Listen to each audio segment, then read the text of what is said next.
nous autorise pas à pécher. Si vous lisez la Bible, les Béréens, vous savez ce qui est écrit dans l'Épître aux Romains? Quoi donc pécherions-nous parce que nous sommes non sous la loi mais sous la grâce? Loin de là, dit l'apôtre. Loin de là, un chrétien qui est né de nouveau ne peut plus pécher parce que la semence de Dieu demeure en lui. Amen. Nous avons la semence de Dieu en nous. Et le péché n'a plus de pouvoir sur nous parce que nous sommes enfants de Dieu. Amen. Et ça, c'est l'efficacité de la grâce. La loi n'a pas pu le faire. La loi de Moïse, les 10 commandements, n'a pas pu nous délivrer du péché, de l'emprise du péché. Seul le sacrifice expiatoire de Jésus-Christ à la croix du Calvaire a fait de nous des enfants de Dieu. Amen.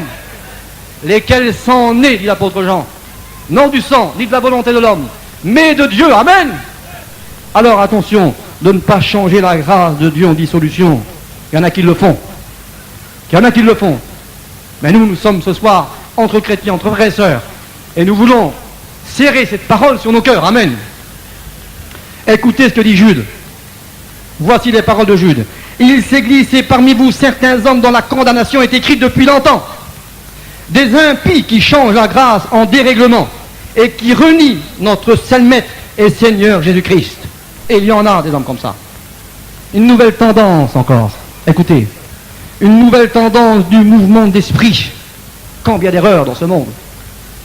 Les réunions pour certains maintenant ne sont plus dirigées par la parole de Dieu, mais par l'inspiration de l'esprit.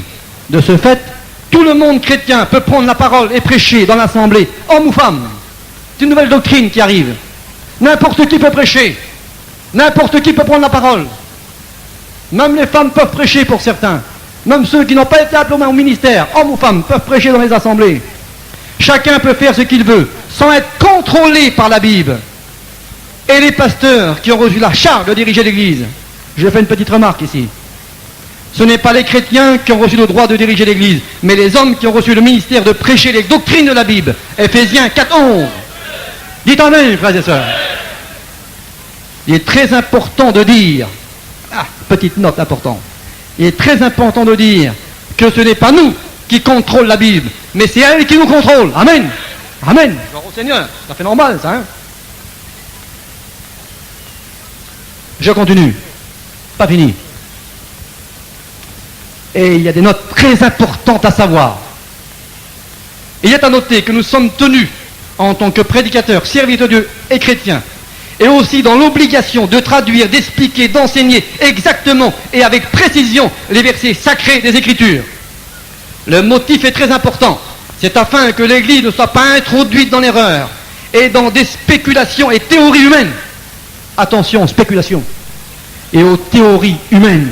Attention. Et non sur l'enseignement du Seigneur et des apôtres. Il est très important de dire ici que nous n'avons pas le droit, comme nous l'avons mis au tableau, d'aller au-delà des Écritures. Paul le précise dans son épître, n'allez pas au-delà des Écritures. Et il faut souligner aussi que nous n'avons pas le droit de faire dire à la Bible ce qu'elle ne dit pas. D'accord, bébé? Amen, dites amen. Nous n'avons pas le droit de faire dire à la Bible ce qu'elle ne dit pas. C'est vrai pour toutes les doctrines de la Bible, ça. Rappelons-nous des paroles de Paul à Tite, où les prédicateurs, et en priorité les enseignants, dont je fais partie avec tes frères, doivent être attachés à la vraie parole, telle qu'elle a été enseignée par le Christ lui-même. Attachés, liés à la vraie parole. Le motif est d'une importance capitale. 1. C'est afin d'être capable. 2. D'exhorter. 3. D'enseigner selon la sainte doctrine et de refuter les contradicteurs. Si je ne suis pas attaché à la vraie parole, je ne serai jamais capable d'exhorter, d'enseigner et de refuter les contradicteurs. Pas étonnant que Paul a dit à Timothée, confie-le à des hommes capables. Pas n'importe qui peut enseigner, hein. Pas n'importe qui peut prêcher. Non, qui peut évangéliser. Il faut être capable, ayant reçu un ministère du Seigneur Jésus. Amen. Hein? Ce n'est pas étonnant que Paul déclare à Tite, pour toi, dis les choses qui sont conformes à la sainte doctrine. Ça, nous avons le droit de le faire. Amen. Dis les choses qui sont conformes à la sainte doctrine. Il est évident que nous ne sommes pas en droit, vous et moi, de dire des choses, d'enseigner des doctrines qui ne sont pas conformes aux paroles du Christ et des apôtres. À ce sujet, et je vais vite, à ce sujet, il est très important de mettre aussi en évidence la seconde exhortation et la mise en garde de l'apôtre Paul dans son épître à Timothée. Écoutez bien. Si quelqu'un enseigne de fausses doctrines et ne s'attache pas aux paroles de notre Seigneur Jésus-Christ et à la doctrine qui, selon la piété, il est enflé d'orgueil. Il ne sait rien. C'est important, hein, frères et sœurs. C'est important, les frères prédicateurs. Hein. C'est important, les étudiants. Il ne sait rien. Remarque, dans la sainte doctrine de Jésus, faites attention à ce qui est dit. Dans la sainte doctrine de Jésus, il ne faut surtout pas rajouter des mots, des pensées, des explications humaines. Nous n'avons pas le droit de le faire, frères et sœurs. Pas le droit de le faire. Rappelons-nous qu'il n'y a qu'une seule doctrine, celle de notre Seigneur Jésus-Christ, que Dieu soit béni. Ce n'est pas ma doctrine, c'est celle du Seigneur. Amen. Il est très important de noter les expressions de l'apôtre si quelqu'un ne s'attache pas aux saintes paroles du Seigneur. Il est à retenir que Paul ne dit pas de s'attacher à lui, à sa doctrine, mais à celle du Seigneur. C'est pas à nous qu'il faut s'attacher, c'est à la parole du Seigneur. Paul n'a jamais dit, c'est moi qui le dis, attention, je m'appelle un tel, c'est moi qui le dis. Non, non. Paul a dit, il faut s'attacher à la doctrine du Seigneur Jésus.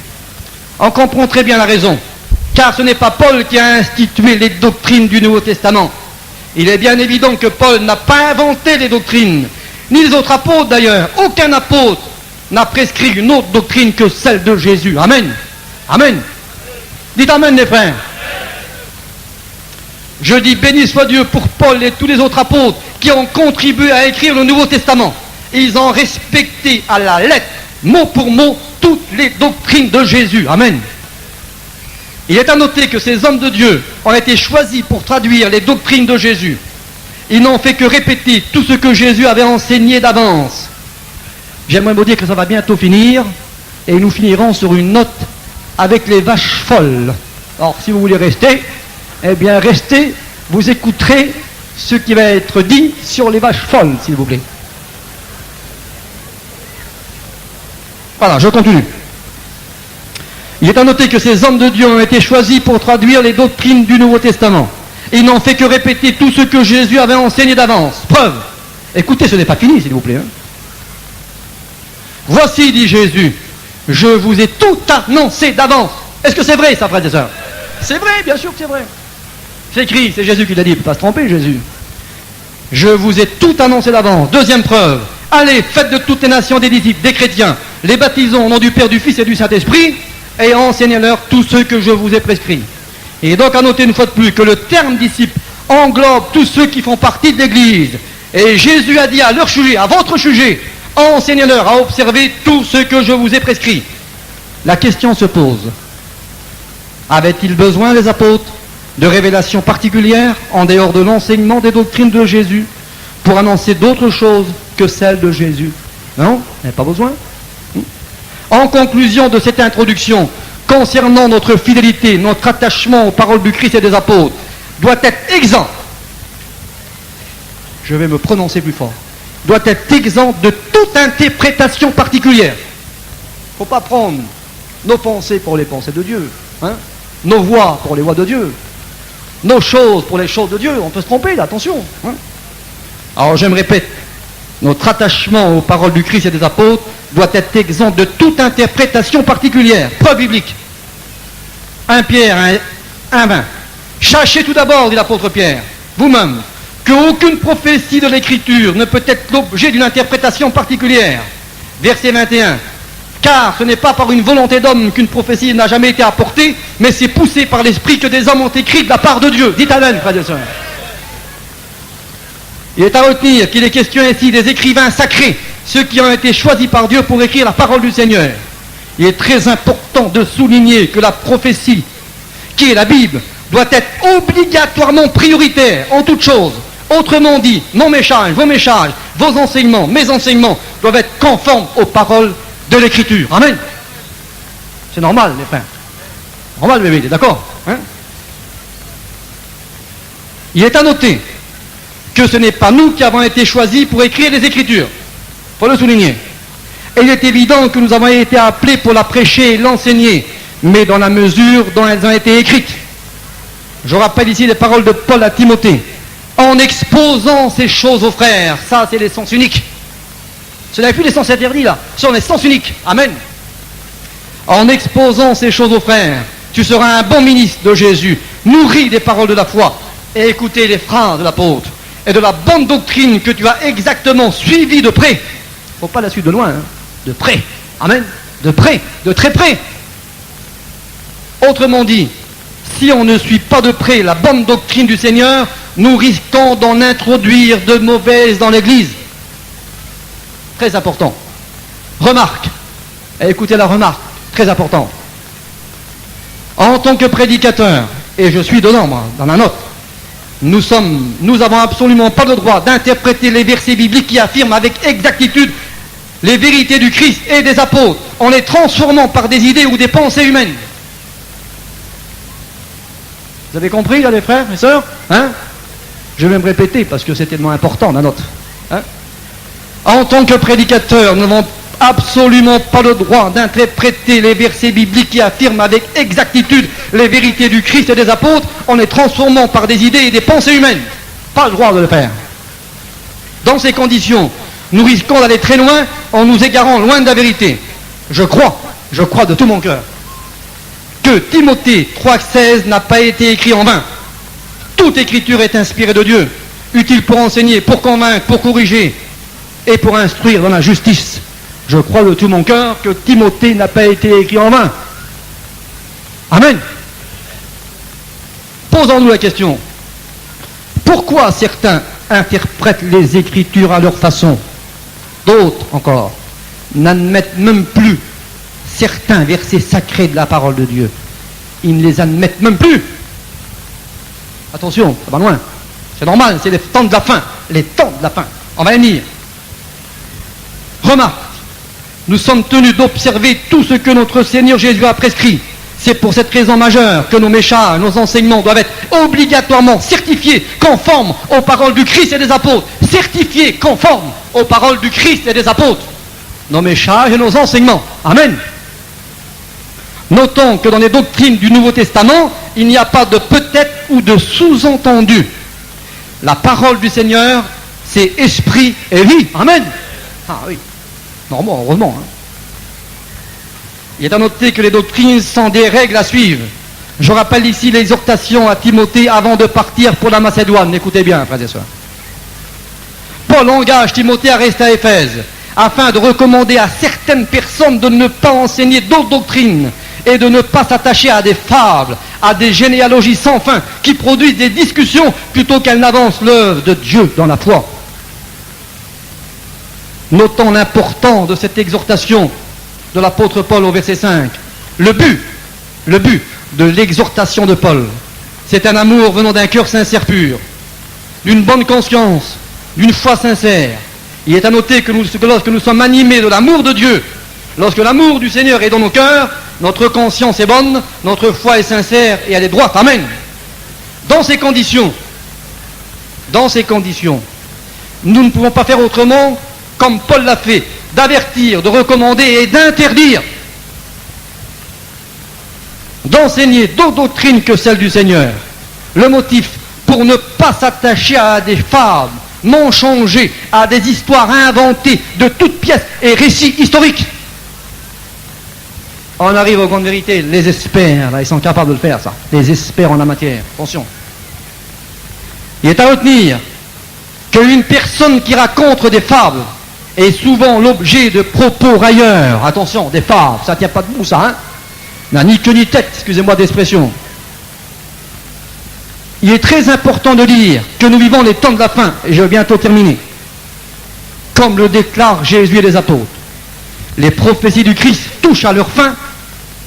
Le Seigneur est à la porte, il revient bientôt. Il est à noter que nous sommes en train de vivre l'avant-dernière prophétie avant le retour glorieux de notre Seigneur Jésus. Je dis bien l'avant-dernière prophétie avant le retour glorieux du Seigneur Jésus. Je m'explique. Nous sommes en train de vivre actuellement 4 grandes prophéties prédites par Jésus lui-même. La première, c'est l'évangélisation du monde. Jésus a dit, cette bonne nouvelle du royaume sera prêchée dans le monde entier pour servir de témoignage à toutes les nations, alors viendra la fin. Il n'est pas dit que ce sera la fin, mais Jésus a dit, alors viendra la fin. Nous sommes en pleine expansion dans cette prophétie du Christ. L'évangélisation du monde, elle est faite partout, que Dieu soit béni. Nous vivons l'avant-dernière prophétie avant le retour du Seigneur Jésus. C'est fait, frères et sœurs et amis. Cette prophétie est en pleine expansion. Et c'est le premier poteau indicateur placé par le Christ dans les Écritures qui indique que la fin est proche. C'est l'évangélisation du monde. Premier poteau indicateur qui indique que la fin est proche, c'est Jésus qui le met en évidence dans l'évangile de Matthieu, que Dieu soit béni. La deuxième prophétie du Christ qui marque la fin se trouve également dans Matthieu 24, 12. Jésus dit, l'iniquité sera accrue, entre parenthèses le péché, et l'amour du plus grand nombre se refroidira. Nous vivons cette prophétie également. L'amour du plus grand nombre se refroidira. Nous vivons l'évangélisation, et nous vivons cette époque où l'amour du plus grand nombre se refroidit. La troisième prophétie qui annonce également la fin, c'est l'époque de Sodome et de Gomorrhe, qui revit depuis quelques années. L'époque de Sodome et de Gomorrhe, qui revit depuis quelques années. Jésus l'avait prédit. Et Jésus ne s'est pas trompé. C'est le Fils de Dieu. Amen. Et vous savez tous ce qui s'est passé au temps de Sodome et de Gomorrhe. Les deux villes ont été détruites par des anges envoyés par Dieu. Elles ont été pulvérisées, brûlées par le feu de Dieu, à cause que ces gens de Sodome vivaient dans la corruption, dans la souillure et dans le péché. Et bien aujourd'hui, nous vivons l'époque de Sodome et de Gomorrhe. Je ne voudrais pas m'étendre parce que j'irai trop loin sur cette note. La corruption, la souillure, les vices contre nature sont aujourd'hui remis sur les rails de ce monde. C'est important. Comme au temps de Sodome, c'est Jésus lui-même qui le déclare dans l'évangile de Luc chapitre 17 verset 28. Ce qui arriva du temps de Lot arrivera pareillement avant le retour de Jésus qui est son avènement. C'est Jésus qui l'a dit. Je ne l'ai pas inventé, frères et sœurs. C'est Jésus qui l'a dit. Et nous vivons cette prophétie. Nous la vivons. Vous savez, vous êtes bien placés pour le savoir, certains. Il suffit de mettre en route la petite boîte carrée et on s'aperçoit que Sodome et Gomorrhe existent bel et bien, n'est-ce pas, hein? La quatrième prophétie qui annonce également la fin, c'est l'intrusion, l'arrivée des fausses doctrines. Nous sommes entrés dans la phase de ces 4 grandes prophéties, frères et sœurs. Des milliers de chrétiens sont touchés par ce fléau démoniaque des fausses doctrines. Des milliers de chrétiens sont touchés dans le monde par ce fléau démoniaque qui sont les fausses doctrines. Un des principaux motifs pour lesquels nous devons aujourd'hui aviser l'Église, c'est que nous vivons les temps de la fin, et quand dans les temps de la fin, les hommes ne supporteront plus la sainte doctrine. Ils auront la démangeaison d'entendre des choses agréables, mais non la vérité, et ils essayeront de vivre une vie chrétienne facile, avec toutes les permissions qu'ils voudront, et ils vivront ainsi avec le compromis du siècle présent. C'est Paul qui le déclare. Et ils se donneront une foule de docteurs, des enseignants, qui enseigneront des fausses doctrines, et ils détourneront l'oreille de la vérité. 2 Timothée chapitre 4 verset 3. C'est à cause de toutes ces choses mauvaises contraires à Dieu que nous devons apprendre et connaître les doctrines de la Bible. Dites amen, frères et sœurs. Quiconque va plus loin, écoutez bien le texte. Quiconque va plus loin et ne demeure pas dans la sainte doctrine de Christ n'a pas Dieu. C'est grave, hein, Barreau des Belles. C'est grave, Rocky, c'est grave, Seigneur Jésus. C'est la Bible qui parle. Quiconque va plus loin, faut pas trop aller loin, attention, pas le droit d'aller loin. Hein.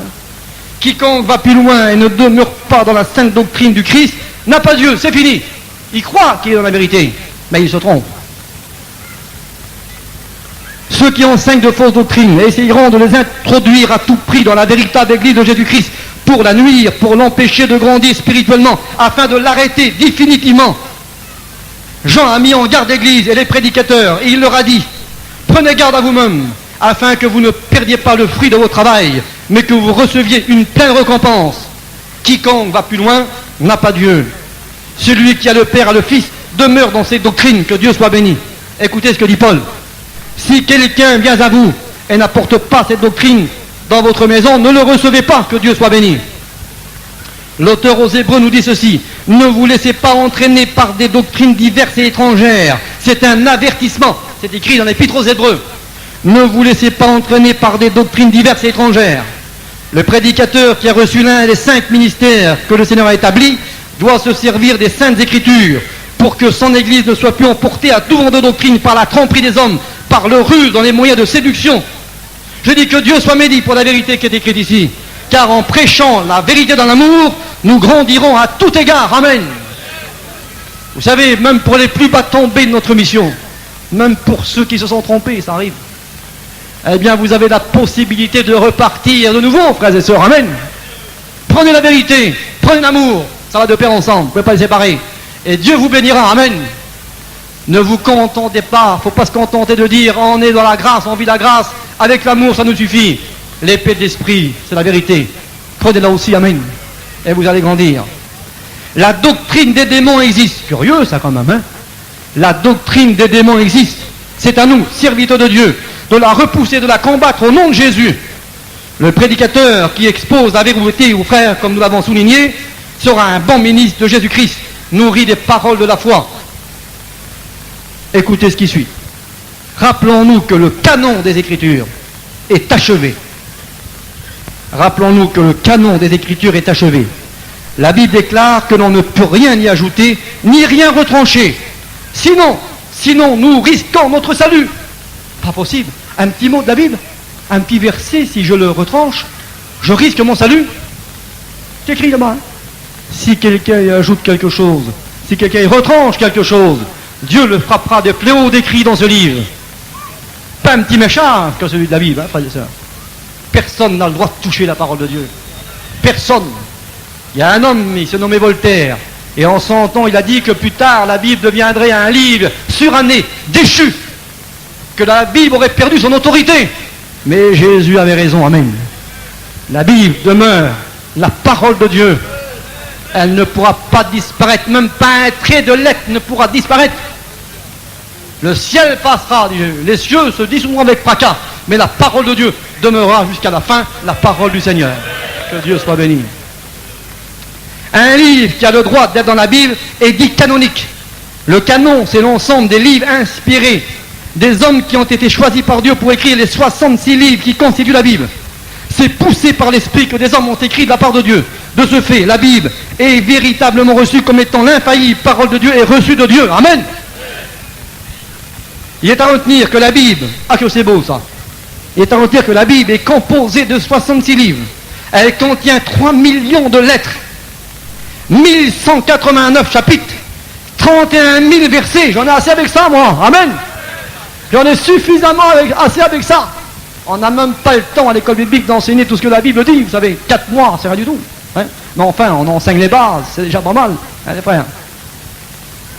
Et je termine bientôt. Remarque, il n'est pas nécessaire d'en rajouter plus. D'accord, Georges? Il n'est pas nécessaire d'en rajouter davantage. 66 livres, 1189 chapitres. On n'a pas assez que ça, on a tout. On a suffisamment à tout. Écoutez, et je conclue avec les vaches folles. Quelques minutes, on arrête. Les vaches folles, les vaches enragées, entre parenthèses. L'Angleterre connaît aujourd'hui le grand problème des vaches folles. Mais le problème de l'Angleterre touche également l'Europe tout entière. De ce fait, les chrétiens ont peur de manger de la vache enragée et de mourir d'empoisonnement, d'une mauvaise nourriture contaminée, la viande, entre parenthèses. La question se pose, pourquoi ces vaches sont-elles devenues folles? Question se pose, pourquoi ces vaches sont-elles devenues folles? Réponse, c'est parce que les hommes leur ont donné une nourriture qui n'était pas de leur nature. Ah oui, des os broyés avec de la viande d'animaux. On a donné à des herbivores, eh bien, de la viande et des os broyés. Ça va pas, ça, hein? Les vaches sont des herbivores. Elles mangent de l'herbe verte des prairies. C'est leur nourriture naturelle, que Dieu soit béni. Elles peuvent en manger tant qu'elles veulent. Elles ne seront jamais empoisonnées. Car c'est Dieu qui les a créées ainsi. Et c'est Dieu qui le veut ainsi. Ah oui, dites amen, frères et sœurs. Même les vaches sont concernées par Dieu, vous savez, hein? Ah oui, c'est Dieu qui les a créées. Elles ont aussi des règles à suivre, les vaches. Mais que voulez-vous, les vaches sont des animaux, hein. Ce ne sont pas des hommes. Alors on peut leur faire, eh bien, manger ce que l'on veut. Retenons qu'un animal herbivore ne sera jamais un animal carnivore. Mais voilà, Les hommes ont changé l'usage des choses naturelles comme le précise Paul dans l'Épître aux Romains. Ils se sont égarés dans leurs pensées et leur cœur sans intelligence a été plongé dans les ténèbres. Se vantant d'être sages, ils sont devenus fous. Ils ont changé la gloire du Dieu incorruptible en image représentant l'homme corruptible, des oiseaux, des quadrupèdes et des reptiles. Ne déplaçons pas les bornes anciennes, frères et sœurs, mais serrons la parole de Dieu sur nos cœurs, que Dieu soit béni. Attention à la mauvaise nourriture. Attention, je m'arrête là. Le frère Le Cossec peut dire un petit mot, j'aurais bien voulu que le frère Le Cossec vienne dire un petit mot, s'il te plaît, frère Le Cossec. Dans la fin des temps avec toutes sortes de doctrines, comme l'a signalé Ramuccio, parce que nous verrons Jésus tel qu'il est. Alors, nous le levons et remercions Jésus avant de laisser la parole encore à Ramuccio.